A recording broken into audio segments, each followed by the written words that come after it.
Good morning students.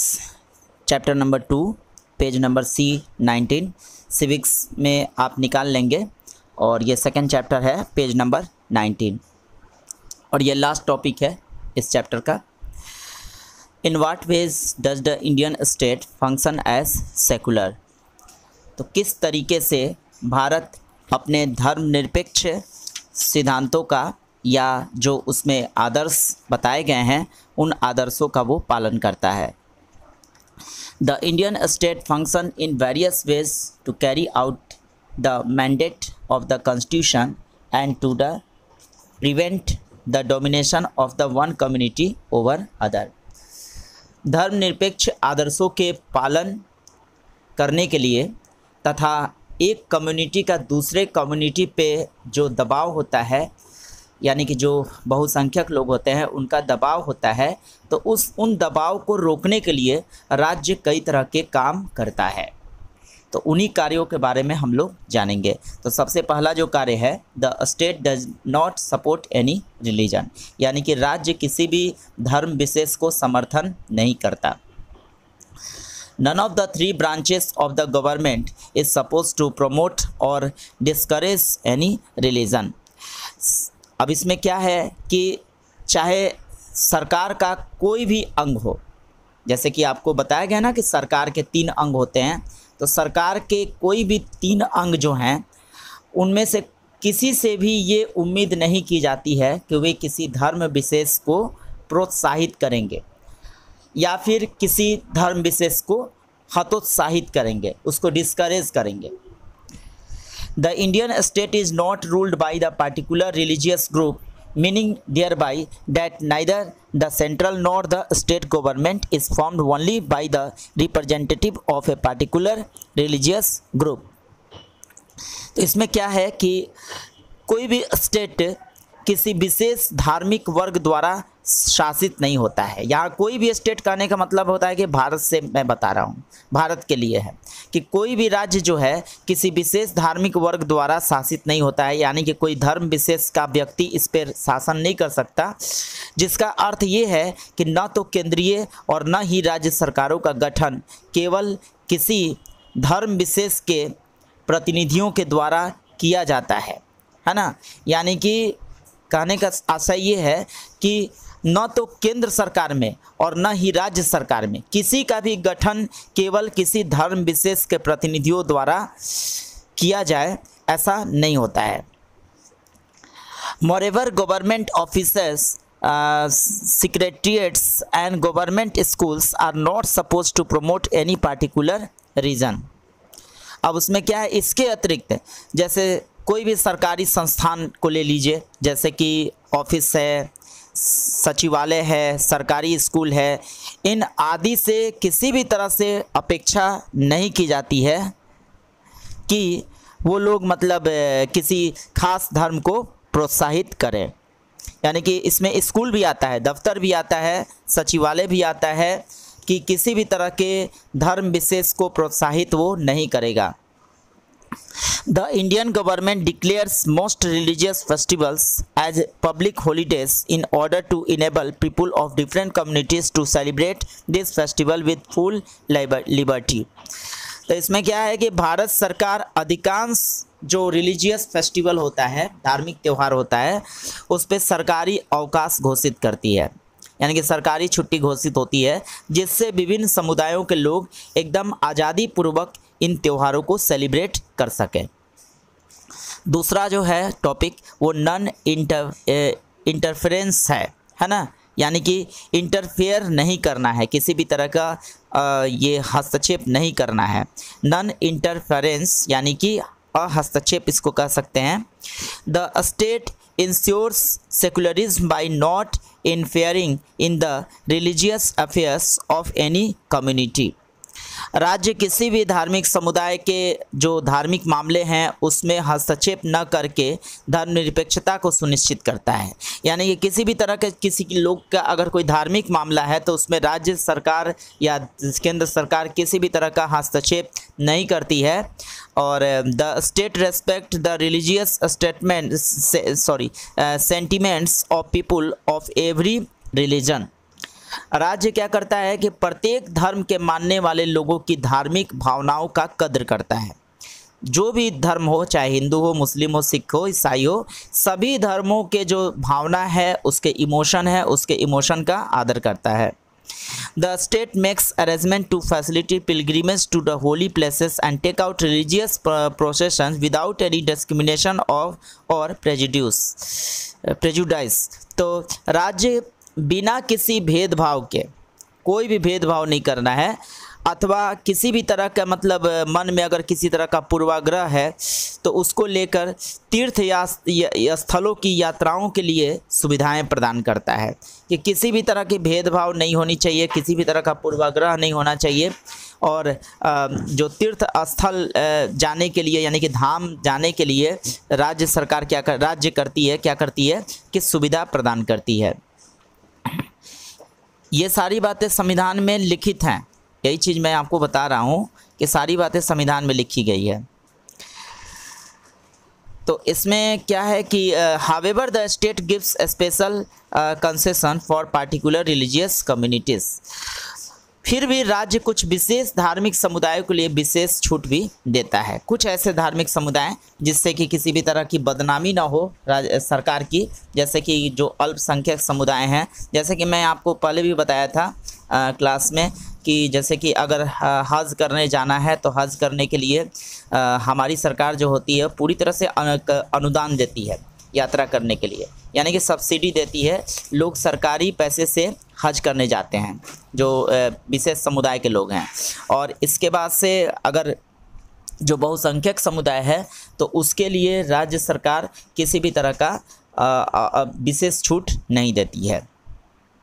इसके बाद है तीसरा जो है the state's right to intervene.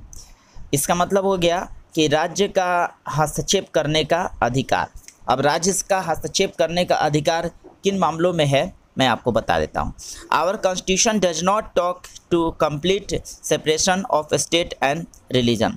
हमारे संविधान में राज्य और धर्म के पूर्ण अलगाव की बात नहीं कही गई है कि राज्य और धर्म जो है वो पूर्ण रूप से अलग है, ऐसा नहीं कहा गया है।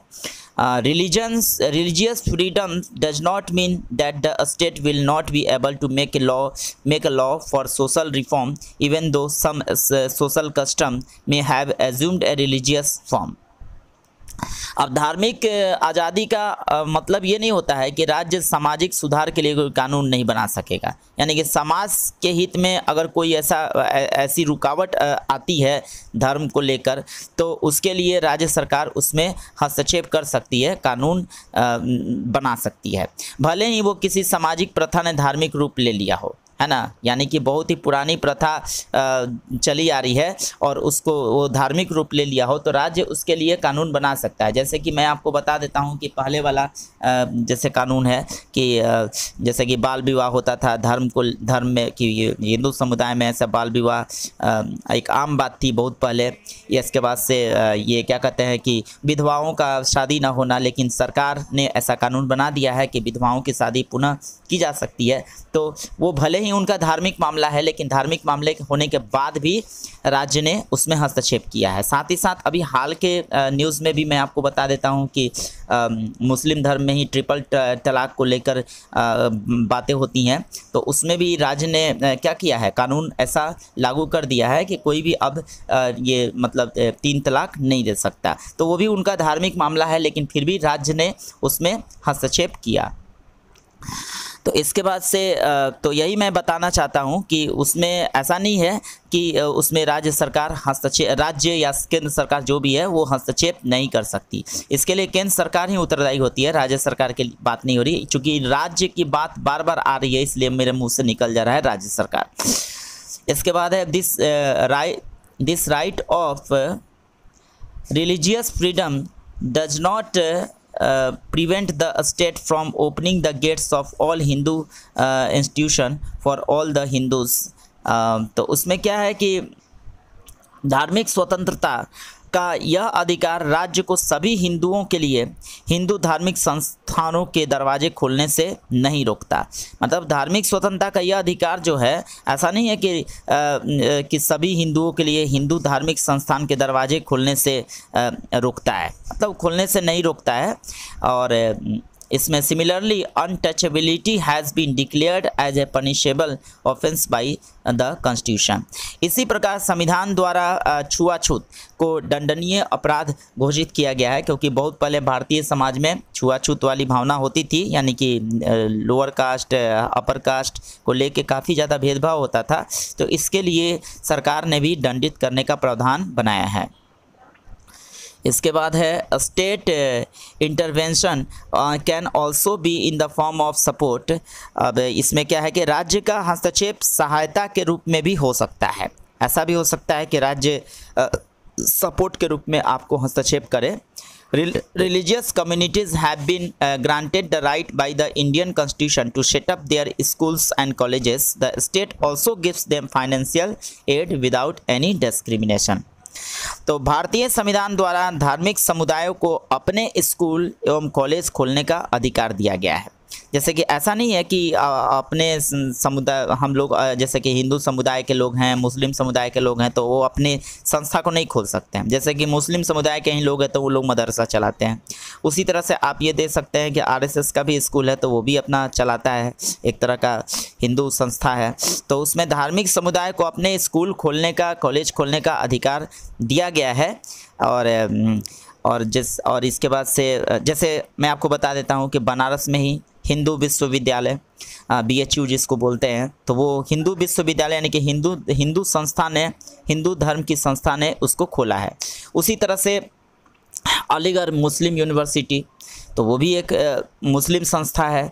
तो ऐसा नहीं है कि उसमें किसी अगर मुस्लिम संस्था है तो कोई हिंदू नहीं पढ़ सकता, हिंदू भी पढ़ सकता है उसमें, और अगर BHU है तो उसमें भी मुस्लिम पढ़ सकता है। इसके बाद आप पेज को पलटेंगे और इसके बाद ये वाला पेज है C20। टॉपिक है comparison of Indian secularism with the secularism of other democratic countries.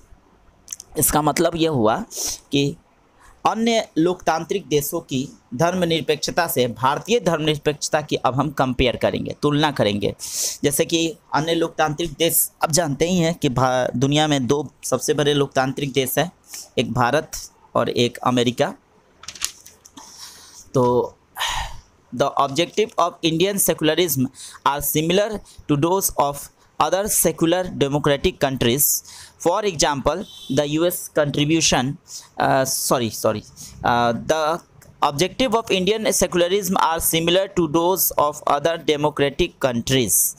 जैसे कि भारतीय धर्मनिरपेक्षता के उद्देश्य अन्य धर्मनिरपेक्ष लोकतांत्रिक देशों के ही समान हैं, मतलब उसके बराबर है। फॉर एग्जाम्पल, उदाहरण के लिए the US constitution says that the legislature can not declare any religion as a state religion nor can it give preference to any religion.